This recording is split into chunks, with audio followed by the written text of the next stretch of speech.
রহমান রহিম আল্লাহ তাআলার নামে।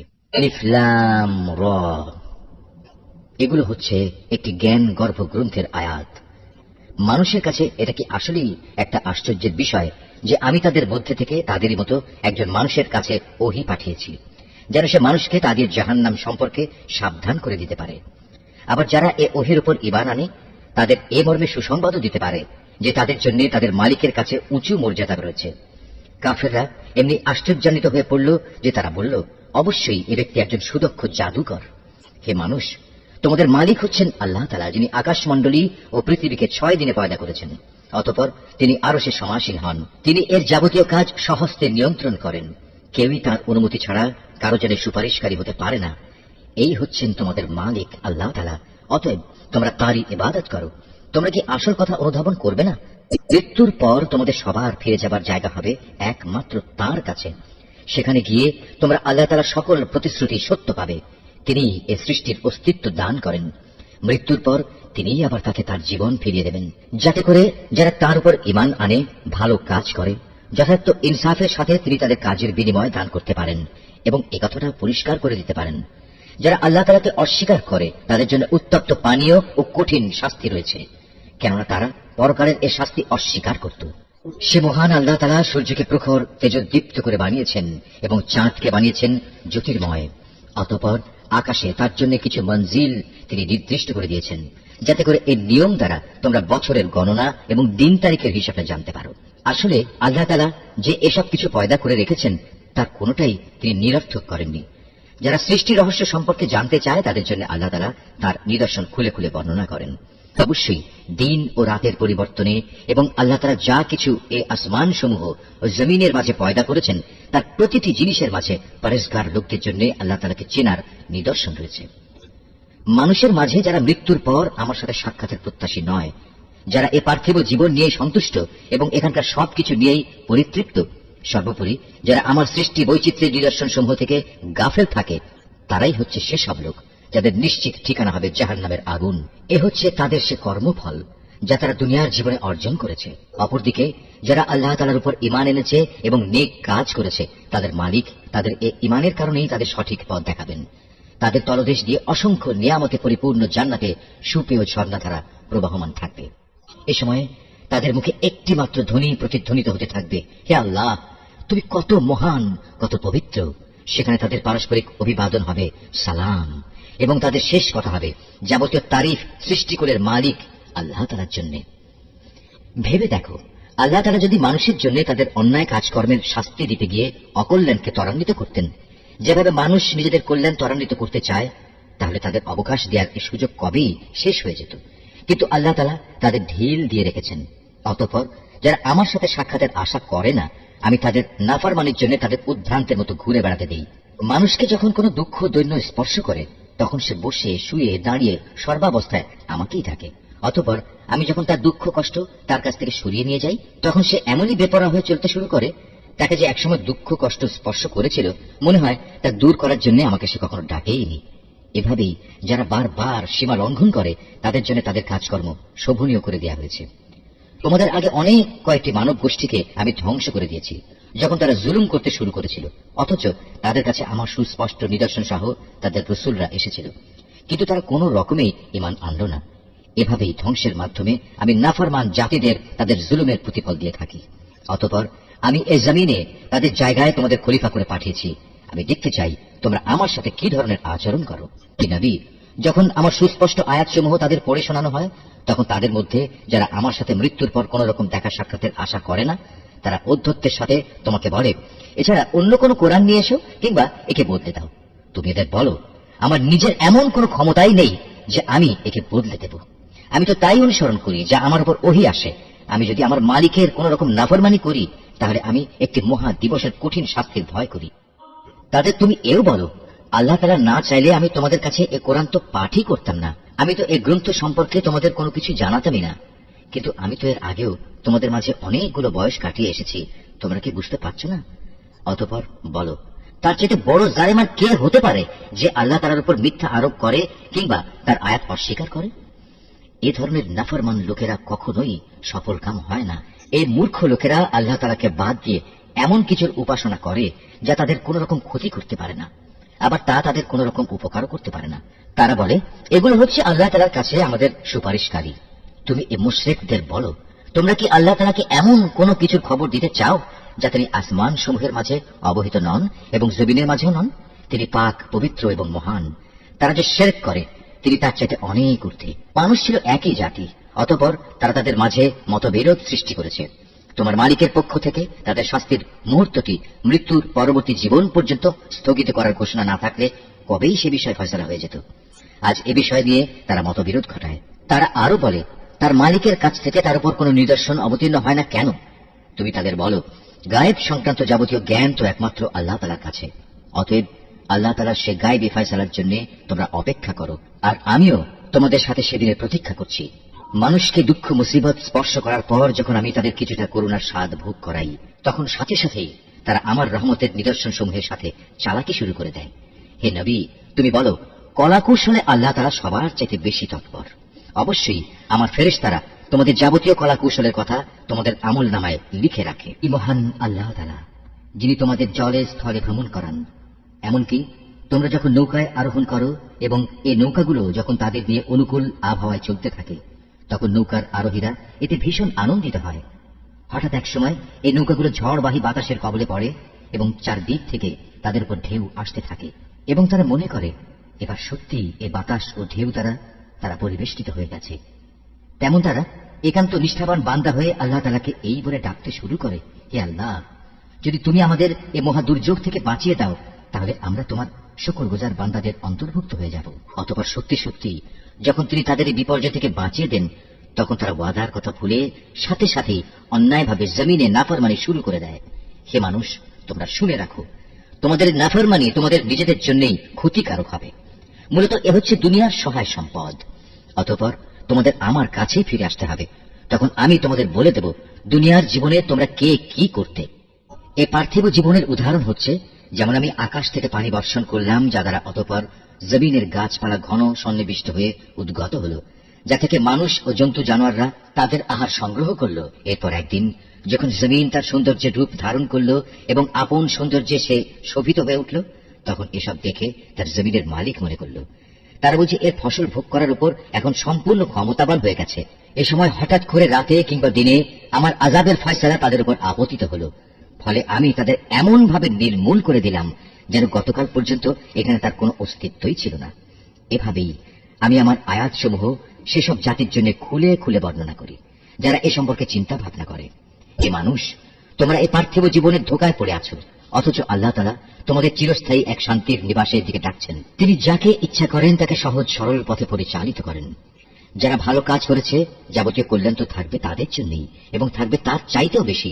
সেদিন তাদের চেহারা কোন কালিমা ও হীনতা দ্বারা আচ্ছন্ন থাকবে না। তারাই হবে জান্নাতের অধিবাসী, তারা সেখানে থাকবে চিরদিন। অপরদিকে যারা মন্দ কাজ করেছে তাদের মন্দের প্রতিফল তেমন মন্দই হবে। অপমান তাদের আচ্ছন্ন করে ফেলবে। সেদিন আল্লাহর আযাব থেকে তাদের রক্ষাকারী কেউই থাকবে না। তাদের চেহারা এমনই কালো হবে যেন রাতের অন্ধকার ছিঁড়ে তার একটি টুকরো তাদের মুখের উপর ছেয়ে দেওয়া হয়েছে। এরা হচ্ছে জাহান্নামের অধিবাসী, সেখানে তারা চিরদিন থাকবে। হে নবী, তুমি তাদের সেদিনের ব্যাপারে সাবধান করো যেদিন আমি তাদের সবাইকে আমার সামনে একত্রিত করব। অতঃপর যারা আমার সাথে শরীক করেছে তাদের আমি বলবো, তোমরা এবং যাদের তোমরা শরীক করেছ স্ব স্থানে অবস্থান করো। এরপর আমি তাদের এক দলকে আরেক দল থেকে আলাদা করে দেব, এবং যাদের তারা শরীক করেছিল তারা বলবে, না, তোমরা তো কখনো আমাদের উপাসনা করতে না। আজ আল্লাহ তাআলাই আমাদের এবং তোমাদের মাঝে সাক্ষ্য প্রদানকারী হিসেবে যথেষ্ট হবেন। আমরা তোমাদের উপাসনার ব্যাপারে আসলেই গাফেল ছিলাম।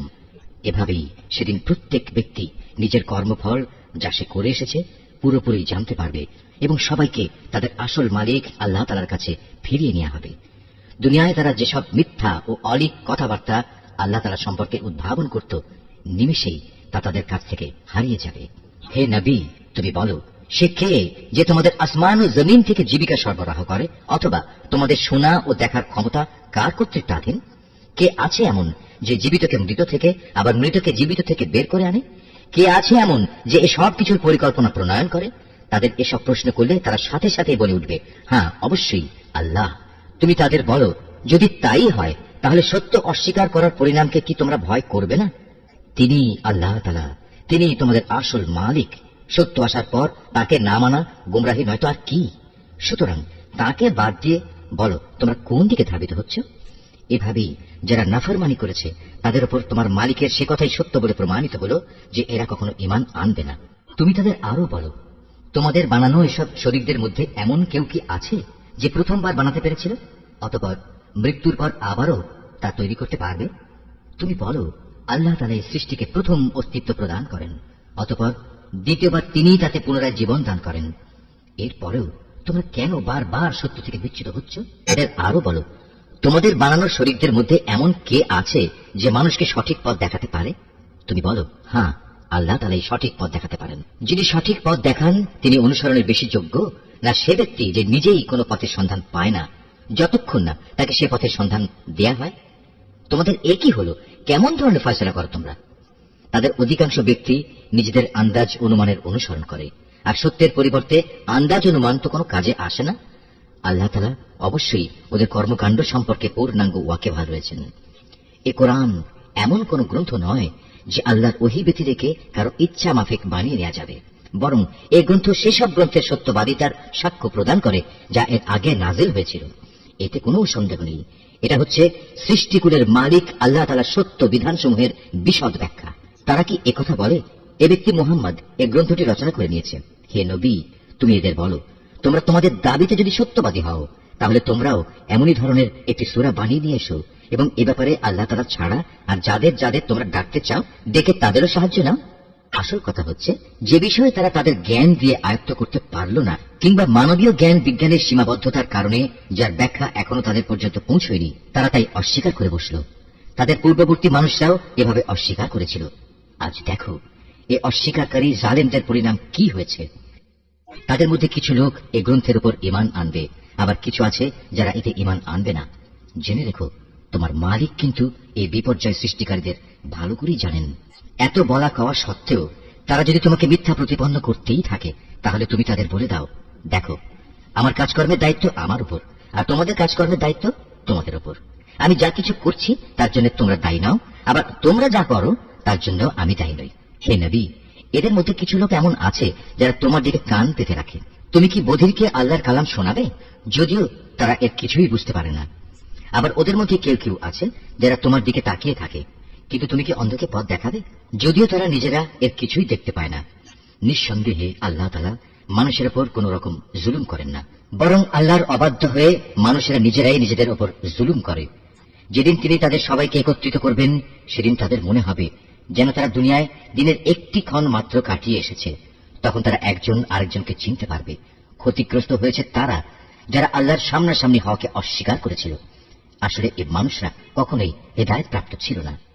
আমি ওদের কাছে যে বিষয়ের ওয়াদা করেছি তারা কিছু কিছু বিষয় যদি আমি তোমাকে দেখিয়ে দেই অথবা এর আগেই যদি আমি তোমাকে দুনিয়া থেকে উঠিয়ে নেই, এ উভয় অবস্থায় তাদের আমার কাছে ফিরে আসতে হবে। অতঃপর এরা যা কিছু দুনিয়ায় করত তার উপর আল্লাহ তাআলাই একক সাক্ষী হবেন। প্রত্যেক উম্মতের জন্যই একজন রসুল আছে। অতঃপর যখনই তাদের কাছে তাদের রসুল এসে যায় তখন তাদের সাথে আল্লাহ তাআলার সিদ্ধান্ত করার কাজটি ইনসাফের সাথে সম্পন্ন হয়ে যায়। তাদের উপর কখনো জুলুম করা হবে না। এরা অধ্যত দেখিয়ে বলে, হে মুসলমানরা, তোমরা যদি সত্যবাদী হও তাহলে বলো কবে তোমাদের সে আযাবের ওয়াদা ফলবে। তুমি বলো, এটা বলা আমার বিষয় নয়। আল্লাহ তাআলা যা চান তা ব্যতি রেখে আমি তো আমার নিজস্ব ভালো মন্দের অধিকারও রাখি না। আসল কথা হচ্ছে, প্রত্যেক জাতির জন্য আযাব ও ধ্বংসের একটি দিনক্ষণ নির্দিষ্ট করা আছে। তাদের সে ক্ষণটি যখন আসবে তখন তাদের ব্যাপারে এক মুহূর্ত কাল সময়ও দেরি করা হবে না এবং তাদের দিনক্ষণ আগেও নিয়ে আসা হবে না। তুমি এদের আরো বলো, তোমরা কি ভেবে দেখেছ যদি তোমাদের উপর আল্লাহর আযাব রাতে কিংবা দিনের বেলায় এসে পতিত হয় তাহলে আর কোন বিষয় নিয়ে নাফরমান লোকেরা তাড়াহুড়ো করবে বলো? অতঃপর যখন সত্যিই একদিন এই বিষয়টি ঘটবে তখন কি তোমরা এটা বিশ্বাস করবে? তোমাদের বলা হবে, হ্যাঁ, এখন তো আযাব এসেই গেল, অথচ তোমরা এর জন্যই তাড়াহুড়ো করছিলে। অতঃপর জালেমদের বলা হবে, এবার চিরস্থায়ী জাহান্নামের আযাবের স্বাদ ভোগ করো। দুনিয়ার জীবনে তোমরা যা কিছু অর্জন করেছো এখন তোমাদের শুধু তারই বিনিময় দেয়া হবে। হে নবী, এরা তোমার কাছে জানতে চায় আযাব সম্পর্কিত সে কথা আসলে কি ঠিক? বলো, হ্যাঁ, আমার মালিকের শপথ, এটা অমোঘ সত্য। জেনে রেখো, প্রতিশোধ নেওয়ার ব্যাপারে তোমরা কোনোদিনই তাকে অক্ষম করে দিতে পারবে না। যদি প্রতিটি জালেম ব্যক্তির কাছে সেদিন জমিনের সমুদায় সম্পদ এসে জমা হয়, তাহলে সে তার সবকিছু মুক্তিপণ হিসাবে ব্যয় করে আযাব থেকে বাঁচার চেষ্টা করবে। যখন এই জালেম মানুষরা জাহান্নামের আযাব দেখবে, তখন তার মনে মনে ভারী অনুতাপ করবে, কিন্তু তখন তা কোনোই কাজে আসবে না। সম্পূর্ণ ইনসাফের সাথেই তাদের বিচার মীমাংসা সম্পন্ন হবে এবং তাদের উপর বিন্দু মাত্র জুলুমও করা হবে না। মনে রেখো, আসমান সমূহ ও জমিনে যা কিছু আছে তা সব আল্লাহ তাআলার জন্যই। আল্লাহ তাআলা সব কয়টি ওয়াদাই সত্য, কিন্তু অধিকাংশ লোকই তা জানে না। তিনি জীবন দান করেন, তিনি মৃত্যু ঘটান, এবং মৃত্যুর পর তোমাদের সবাইকে তার কাছেই ফিরে যেতে হবে। হে মানুষ, তোমাদের কাছে তোমাদের মালিকের পক্ষ থেকে নসিহত বিশিষ্ট কিতাব এসেছে। এটা মানুষের অন্তরে যেসব ব্যাধি রয়েছে তার প্রতিকার এবং মোমেনদের জন্য হেদায়েত ও রহমত। হে নবী, তুমি বলো, মানুষের উচিত আল্লাহর এ অনুগ্রহ ও তার রহমতের কারণে আনন্দ প্রকাশ করা, কারণ তারা যা কিছু জ্ঞান ও সম্পদ জমা করেছে এটা তার চেয়ে অনেক ভালো। তুমি এদের বলো, তোমরা কি কখনো এই কথা চিন্তা করে দেখেছো? আল্লাহ তাআলা তোমাদের জন্য যে রিজিক নাজিল করেছেন তার মধ্যে থেকে কিছু অংশকে তোমরা হারাম আর কিছু অংশকে হালাল করে নিয়েছো। তুমি এদের আরো বলো, এসব হালাল হারামের ব্যাপারে আল্লাহ তাআলা কি তোমাদের কোনো অনুমতি দিয়েছেন, না তোমরা আল্লাহর প্রতি মিথ্যা আরোপ করছো? যারা আল্লাহর উপর মিথ্যা আরোপ করে তাদের শেষ বিচারের দিন সম্পর্কে ধারণা কি এই? এটা কখনো আসবেই না। নিঃসন্দেহে আল্লাহ তাআলা বড় অনুগ্রহশীল, তাই তিনি তাদের অবকাশ দিয়ে রেখেছেন, কিন্তু অধিকাংশ মানুষই এজন্য আল্লাহর শুকর আদায় করে না। তুমি যে কাজেই থাকো না কেন এবং সে কাজ সম্পর্কে কোরআন থেকে যা কিছু তেলাওয়াত করো না কেন তা আমি জানি। হে মানুষরা, তোমরা যে কোনো কাজ করো, যে কোনো কাজে তোমরা প্রবৃত্ত হও না কেন, আমি তার ব্যাপারে তোমাদের উপর সাক্ষী হয়ে থাকি। তোমার মালিকের দৃষ্টি থেকে একটি অণু পরিমাণ জিনিসও গোপন থাকে না। আসমানে ও জমিনে এর চেয়ে ছোট কিংবা এর চেয়ে বড় কোনো কিছুই নেই যা এর সুস্পষ্ট গ্রন্থে লিপিবদ্ধ নেই। জেনে রেখো, কিয়ামতের দিন আল্লাহ তাআলার বন্ধুদের জন্য কোনো ভয় নেই, সেদিন তারা চিন্তিতও হবে না। এরা হচ্ছে সেসব লোক যারা আল্লাহর উপর ঈমান এনেছে এবং তাকে ভয় করেছে। এই ধরনের লোকদের জন্য দুনিয়ার জীবনে যেমন সুসংবাদ রয়েছে, তেমনি পরকালের জীবনেও রয়েছে সুসংবাদ। আল্লাহ তাআলার বাণীর কোনো রদ বদল হয় না, আর সত্যিকার অর্থে এটা হচ্ছে মহা সাফল্য। হে নবী, তোমাকে তাদের কথা যেন কোনো দুঃখ না দেয়। নিশ্চয়ই মান ইজ্জত সবই আল্লাহ তাআলার করায়ত্তে। তিনি সব কিছু শোনেন, সব কিছু জানেন। জেনে রেখো, যা কিছু আসমানে আছে আবার যা কিছু আছে জমিনে সবই আল্লাহর অনুগত। যারা আল্লাহ তাআলা ছাড়া কল্পিত শরীকদের ডাকে তারা তো শুধু কিছু আন্দাজ অনুমানে দিয়ে অনুসরণ করে মাত্র। তারা মূলত মিথ্যাবাদী ছাড়া কিছুই নয়। হে মানুষ, তিনি মহান আল্লাহ, যিনি তোমাদের জন্য রাত বানিয়েছেন যাতে করে তোমরা তাতে বিশ্রাম গ্রহণ করতে পারো, আর দিনকে বানিয়েছেন আলোকোজ্জ্বল। অবশ্যই এতে আল্লাহ তাআলার মহত্বের অনেক নিদর্শন রয়েছে সে সম্প্রদায়ের জন্য যারা নিষ্ঠার সাথে শোনে। তারা বলে, আল্লাহ তাআলা নিজের একটি ছেলে বানিয়ে রেখেছেন, অথচ আল্লাহ তাআলা মহাপবিত্র। তিনি স্বয়ং সম্পূর্ণ, অভাবমুক্ত। আকাশমণ্ডলী ও পৃথিবীতে যা কিছু আছে সবই তাঁর। তোমাদের কাছে এ দাবির পক্ষে কোনো দলিল প্রমাণও নেই। তোমরা কি আল্লাহ তাআলা সম্পর্কে এমন সব কথা বলে বেড়াচ্ছ যে বিষয়ে তোমরা কিছুই জানো না? হে নবী, তুমি বলো, যারা আল্লাহ তাআলার উপর মিথ্যা আরোপ করে তারা কখনোই সফলকাম হবে না। এই মিথ্যাচার হচ্ছে পার্থিব জীবনের একটা সম্পদ। পরিশেষে তাদের আমার কাছে ফিরে আসতে হবে, অতঃপর আমি তাদের কুফরি করার জন্য এক কঠোর আযাবের স্বাদ গ্রহণ করাবো। হে নবী, ওদের কাছে তুমি নূহের কাহিনী শোনাও, যখন সে তার জাতিকে বলেছিল, হে আমার জাতি, যদি তোমাদের উপর আমার অবস্থিতি ও আল্লাহর আয়াতসমূহ দ্বারা আমার উপদেশ প্রদান খুব দুঃসহ মনে হয়, তবে শুনে রাখো, আমি সম্পূর্ণরূপে আল্লাহর উপর ভরসা করি। অতঃপর তোমরা যাদের আমার সাথে শরীক বানাচ্ছ তাদের সবাইকে একত্রিত করে আমার বিরুদ্ধে তোমাদের পরিকল্পনা চূড়ান্ত করে নাও। দেখে নাও যেন সে পরিকল্পনার কোনো বিষয় তোমাদের দৃষ্টির আড়ালে না থাকে। অতঃপর আমার সাথে তোমাদের যা করার তা করে ফেলো এবং আমাকে কোনো সময় তোমরা দিও না। হ্যাঁ, যদি তোমরা আমার থেকে মুখ ফিরিয়ে নাও তাহলে আমার ক্ষতি হবে না। আমি তো তোমাদের কাছ থেকে এজন্য কোনো পারিশ্রমিক দাবি করিনি। আমার পারিশ্রমিক সে তো আমার আল্লাহ তাআলার কাছে। তার পক্ষ থেকেই আমাকে আদেশ দেওয়া হয়েছে আমি যেন তার অনুগত বান্দাদের অন্তর্ভুক্ত হয়ে যাই। অতঃপর এত বলা কওয়া সত্ত্বেও লোকেরা তাকে মিথ্যা প্রতিপন্ন করল। তখন আমি তাকে এবং তার সাথে যারা নৌকায় আরোহী ছিল তাদের তুফান থেকে উদ্ধার করেছি, এবং যাদের বাঁচিয়ে রেখেছিলাম আমি তাদের পূর্ববর্তী লোকদের প্রতিনিধি করে বসিয়ে দিয়েছি। পরিশেষে যারা আমার নিদর্শনসমূহ অস্বীকার করেছে তাদের আমি মহা প্লাবনে ডুবিয়ে দিয়েছি। অতঃপর হে নবী, তুমি চেয়ে দেখো তাদের কি ভয়াবহ পরিণাম হয়েছে, যাদের বারবার আল্লাহর আযাবের ভয় দেখানো হয়েছে। আমি তারপর অনেক কয়েকজন রসূলকে তাদের নিজ নিজ জাতির কাছে পাঠিয়েছি। তারা সবাই সুস্পষ্ট প্রমাণসমূহ নিয়ে নিজ জাতির কাছে এসেছে, কিন্তু এমনটি হয়নি যে আগের লোকেরা ইতিপূর্বে যা অস্বীকার করেছিল তার উপর এরা ঈমান আনবে। এভাবে যারা নাফরমানিতে সীমা লঙ্ঘন করে তাদের দিলে আমি মোহর মেরে দিই। তাদের পর আমি আমার সুস্পষ্ট নিদর্শন নিয়ে মুসা ও হারুনকে ফেরাউন এবং তার পরিষদ বর্গের কাছে পাঠিয়েছি, কিন্তু তারা সবাই অহংকার করল। আসলে তারা ছিল বড়ই নাফরমান জাতি। আমার পক্ষ থেকে সত্য যখন তাদের কাছে এলো তখন ওরা বলল, নিশ্চয়ই এ হচ্ছে সুস্পষ্ট জাদু। মুসা বলল, তোমরা কি সত্য সম্পর্কে এসব বাজে কথা বলছো যখন তা তোমাদের কাছে প্রমাণ সহ এসে গেছে? তোমরা কি মনে করো এটা আসলে জাদু? অথচ জাদুকররা কখনোই সফলকাম হয় না। তারা বলল, তোমরা কি এ উদ্দেশ্যে আমাদের কাছে এসেছো যে যা কিছুর উপর আমরা আমাদের বাপ দাদাদের পেয়েছি তা থেকে তোমরা আমাদের বিচ্যুত করে দেবে এবং আমাদের এ ভূখণ্ডে তোমাদের দু ভাইয়ের প্রতিপত্তি প্রতিষ্ঠিত হয়ে যাবে? না, তা কিছুতেই হবে না। আমরা তোমাদের দুজনের উপর কখনো ঈমান আনব না। এবার ফেরাউন নিজের দলবলকে বলল, তোমরা আমার কাছে রাজ্যের সব সুদক্ষ জাদুকরদের নিয়ে এসো। অতঃপর ফেরাউনের নির্দেশে জাদুকররা যখন এসে হাজির হল তখন মুসা তাদের লক্ষ্য করে বলল, তোমাদের যা নিক্ষেপ করার তা তোমরা নিক্ষেপ করো। মুসা বলল, তোমরা কি সত্য সম্পর্কে এসব বাজে কথা বলছো যখন তা তোমাদের কাছে প্রমাণ সহ এসে গেছে? তোমরা কি মনে করো এটা আসলে জাদু? অথচ জাদুকররা কখনোই সফলকাম হয় না। যখন তাদের জাদুর বাণ নিক্ষেপ করল তখন মুসা বলল, তোমরা যা নিয়ে এসেছো তা হচ্ছে আসলেই জাদু। দেখবে অচিরেই আল্লাহ তাআলা তা ব্যর্থ করে দেবেন। আল্লাহ তাআলা কখনো ফাসাদ সৃষ্টিকারীদের কাজকর্ম শুধরে দেন না। আল্লাহ তাআলা স্বীয় বাণী দ্বারা সত্যকে সত্য বলে প্রতিষ্ঠিত করেন, যদিও নাফরমান মানুষরা একে খুবই অপ্রীতিকর মনে করে। ফেরাউন ও তার পরিষদ বর্গের ভয়ে মুসার উপর তার জাতির কতিপয় কিশোর যুবক ছাড়া অন্য কোন লোক ঈমান আনেনি। অবশ্যই ফেরাউন ছিল জমিনের মাঝে অহংকারী বাদশাহ এবং মারাত্মক সীমা লঙ্ঘনকারী। মুসা তার উপর যারা ঈমান এনেছে তাদের বলল, হে আমার জাতি, তোমরা যদি সত্যি মুসলমান হয়ে থাকো তাহলে অধৈর্য না হয়ে যিনি তোমাদের মালিক তোমরা তাঁর উপর ভরসা করো, যদি তোমরা আল্লাহতে আত্মসমর্পণকারী হও। মুসার কথায় অতঃপর তারা বলল, হ্যাঁ, আমরা আল্লাহর উপরে ভরসা করি এবং আমরা বলি, হে আমাদের মালিক, তুমি আমাদের জালেম সম্প্রদায়ের অত্যাচারের শিকারে পরিণত করো না এবং তোমার একান্ত রহমত দ্বারা তুমি আমাদের ফেরাউন ও তার কাফের সম্প্রদায়ের হাত থেকে মুক্তি দাও। আমি এরপর মুসা ও তার ভাই হারুনের কাছে ওহী পাঠালাম, তোমরা তোমাদের জাতির লোকদের জন্য মিশরেই ঘর বাড়ি বানাও এবং তোমাদের ঘরগুলোকে কেবলামুখী করে বানাও এবং তাতে তোমরা নামাজ প্রতিষ্ঠা করো। সর্বোপরি ঈমানদারদের মুক্তির সময় ঘনিয়ে এসেছে মর্মে সুসংবাদ দাও। মুসা আল্লাহ তাআলাকে বলল, হে আমাদের মালিক, নিঃসন্দেহে তুমি ফেরাউন ও তার মন্ত্রী পরিষদকে দুনিয়ার জীবনে সৌন্দর্যমণ্ডিত উপকরণ এবং ধন সম্পদ দান করে রেখেছ। এটা কি এজন্যে, হে আমাদের মালিক, তারা এ দিয়ে জনপদের মানুষকে তোমার পথ থেকে গোমরা করে দেবে? হে আমাদের মালিক, তাদের সমুদায় ধন সম্পদ বিনষ্ট করে দাও, তাদের অন্তরসমূহকে আরো শক্ত করে দাও। মূলত তারা একটা কঠিন আযাব নাজিল হতে না দেখলে কখনোই ঈমান আনবে না। আল্লাহ তাআলা বললেন, হ্যাঁ, তোমাদের উভয়ের দোয়াই কবুল করা হয়েছে। অতএব তোমরা দ্বীনের উপর সুদৃঢ় হয়ে দাঁড়িয়ে থাকো।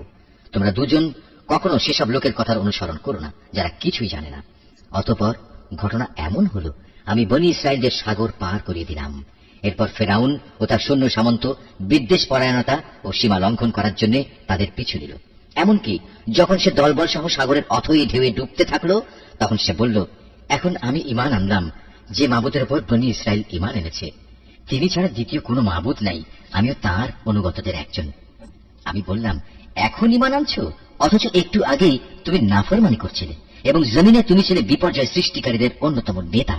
আজ তো আমি তোমাকে অর্থাৎ তোমার লাশকেই বাঁচিয়ে রাখবো, যাতে করে তুমি তোমার লাশ পরবর্তী প্রজন্মের জন্য একটা বড় আকারের নিদর্শন হয়ে থাকতে পারো।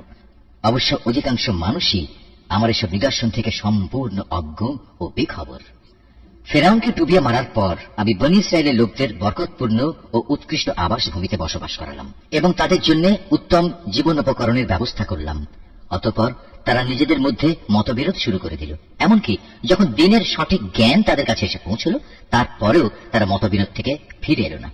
অবশ্যই তোমার মালিক কিয়ামতের দিন তাদের সেসব বিষয়ের ফয়সালা করে দেবেন যা নিয়ে তারা নিজেদের মাঝে বিভেদ করত। হে নবী, আজ আমি তোমার উপর যে কিতাব নাজিল করেছি তাতে বর্ণিত কোনো ঘটনার ব্যাপারে যদি তোমার মনে কোনো সন্দেহ থাকে তাহলে সেসব লোকের কাছে এসব ঘটনা জিজ্ঞেস করো যারা তোমার আগে তাদের উপর নাজিল করার কিতাব পড়ে আসছে। অবশ্যই তোমার কাছে তোমার মালিকের কাছ থেকে সত্য এসেছে, তাই তুমি কখনো সন্দেহবাদীদের দলে সামিল হও না। তুমি তাদের দলেও সামিল হইও না যারা আল্লাহর আয়াতসমূহ মিথ্যা প্রতিপন্ন করেছে। এরূপ করলে তুমি ক্ষতিগ্রস্তদের অন্তর্ভুক্ত হয়ে যাবে। হে নবী, অবশ্যই তাদের ব্যাপারে তোমার মালিকের কথা সত্য প্রমাণিত হয়ে গেছে যে তারা কখনো ঈমান আনবে না। এমনকি তাদের কাছে আল্লাহর প্রত্যেকটি নিদর্শন এসে পৌঁছলেও তারা ঈমান আনবে এমন নয়, যতক্ষণ না তারা কঠিন আযাব নিজেদের চোখে দেখতে পাবে। ইউনূস নবীর সম্প্রদায় ব্যতীত অন্য কোন জনপদ এমন ছিল না যারা এভাবে আযাব দেখে ঈমান এনেছে এবং তাদের এ ঈমান তাদের কোনো উপকার করতে পেরেছে। তারা যখন আযাব আসতে দেখে আল্লাহর উপর ঈমান আনলো, তখন আমি তাদের এই পার্থিব জীবনের অপমানকর আযাব তাদের কাছ থেকে সরিয়ে নিলাম এবং তাদের আমি এক বিশেষ সময় পর্যন্ত জীবনের উপায় উপকরণ থেকে উপকৃত হতেও সুযোগ দিলাম। হে নবী, তোমার মালিক চাইলে এই জমিনে যত মানুষ আছে তারা সবাই ঈমান আনত, কিন্তু তিনি তা চাননি। তাছাড়া তুমি কি জোর জবরদস্তি করে চাইবে যে তারা সবাই মুমিন হয়ে যাক? কোন মানুষেরই এ সাধ্য নেই যে আল্লাহর অনুমতি বেঁধে রেখে সে ঈমান আনবে।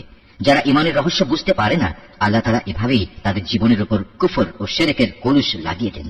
হে নবী, তুমি বলো, তোমরা দেখো আসমান সমূহ ও জমিনে কি কি জিনিস রয়েছে, কিন্তু যারা ঈমানই আনবে না তাদের জন্য আল্লাহর এসব নিদর্শন ও পরকালের সাবধান বাণী কোনই উপকারে আসে না। তারাও কি সে ধরনের কোন দিনের অপেক্ষা করছে যে ধরনের অপমানকর দিন তাদের আগের লোকদের উপর এসেছিল?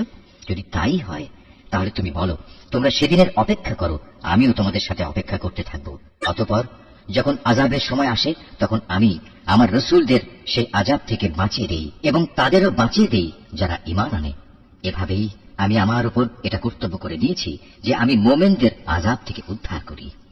হে নবী, তুমি লোকদের বলো, হে মানুষরা, তোমরা যদি আমার আনিত দ্বীন সম্পর্কে কোনো সন্দেহ করো তাহলে শুনে রাখো, আল্লাহ তাআলা ছাড়া অন্য যাদের তোমরা ইবাদত করো আমি তাদের ইবাদত করি না। আমি তো বরং তার মহান সত্তার ইবাদত করি যিনি তোমাদের মৃত্যু ঘটান। আমাকে আরো আদেশ দেওয়া হয়েছে আমি যেন মোমেনদের অন্তর্ভুক্ত থাকি। আমাকে আরো বলা হয়েছে, তুমি আল্লাহর দ্বীনের জন্য একনিষ্ঠভাবে নিজের চেহারা প্রতিষ্ঠিত করো এবং কখনো তুমি মুশরিকদের দলে শামিল হও না। আমাকে আদেশ দেওয়া হয়েছে, তুমি কখনো আল্লাহ তাআলাকে বাদ দিয়ে এমন কাউকে ডেকো না যে তোমার কোনো কল্যাণ যেমন করতে পারে না তেমনি তোমার কোনো অকল্যাণও সে করতে পারে না। এ সত্ত্বেও যদি তুমি অন্যথা করো তাহলে তুমি অবশ্যই জালেমদের মধ্যে গণ্য হবে। যদি আল্লাহ তাআলা তোমাদের কোনো দুঃখ কষ্ট দেন তাহলে তিনি ছাড়া অন্য কেউই নেই তা দূরীভূত করার। আবার তিনি যদি মেহেরবানি করে তোমার কোনো কল্যাণ চান তাহলে তার সে অনুগ্রহ রদ করারও কেউ নেই। তিনি তার বান্দাদের যাকে চান তাকেই কল্যাণ পৌঁছান। আল্লাহ তাআলা বড়ই ক্ষমাশীল ও পরম দয়ালু।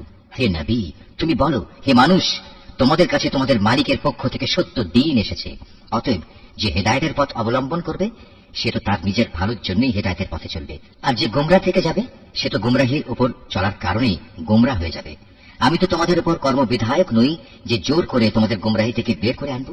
হে নবী, তোমার উপর যে হেদায়েত নাজিল করা হয়েছে তুমি তার অনুসরণ করো এবং ধৈর্য ধারণ করো যে পর্যন্ত আল্লাহর পক্ষ থেকে কোনো ফয়সালা না আসে, কেননা তিনিই হচ্ছেন